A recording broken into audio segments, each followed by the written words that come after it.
ભાજપના કોઈ પણ નેતાને સીએમ તરીકે અમારું સમર્થન, શિંદેએ સસ્પેન્સ ખતમ કર્યું. મહારાષ્ટ્રના આગામી મુખ્યમંત્રી કોણ બનશે?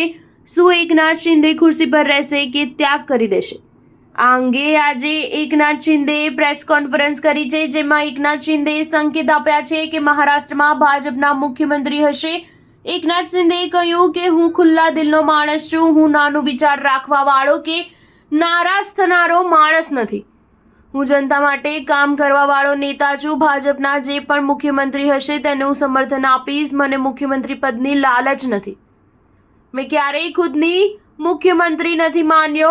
મેં હંમેશા કોમન મેન બનીને કામ કર્યું છે. મેં હંમેશા રાજ્યના ભલા માટે કામ કર્યું છે. મહારાષ્ટ્રની લાડલી બહેનોનો હું લાડલો ભાઈ છું. મહત્વનું છે કે એકનાથ શિંદેએ પાછી પાની કરતા હવે ભાજપમાંથી દેવેન્દ્ર ફડણવીસ મુખ્યમંત્રી બને તેવું લગભગ નક્કી થઈ ચૂક્યું છે. જો કે ભાજપ પ્રદેશ સંગઠન કે હાઈકમાન્ડ દ્વારા આ અંગે સત્તાવાર કોઈ નિર્ણય જાહેર કરાયો નથી. એકનાથ શિંદેએ કહ્યું કે મેં વડાપ્રધાન મોદીને ફોન કરીને કહ્યું હતું કે આપણી વચ્ચે કોઈ મતભેદ નથી. તમે જે નિર્ણય લેશો તે અમને મંજૂર રહેશે. આપણી વચ્ચે કોઈ અડચણ નથી. આપણે સૌ એનડીએનો ભાગ છીએ. મારા અંગે વિચાર ના કરીને મહારાષ્ટ્રની જનતા અને રાજ્યનો વિચાર કરો. જે પણ નિર્ણય વડાપ્રધાન મોદી લેશે તે અમને મંજૂર છે.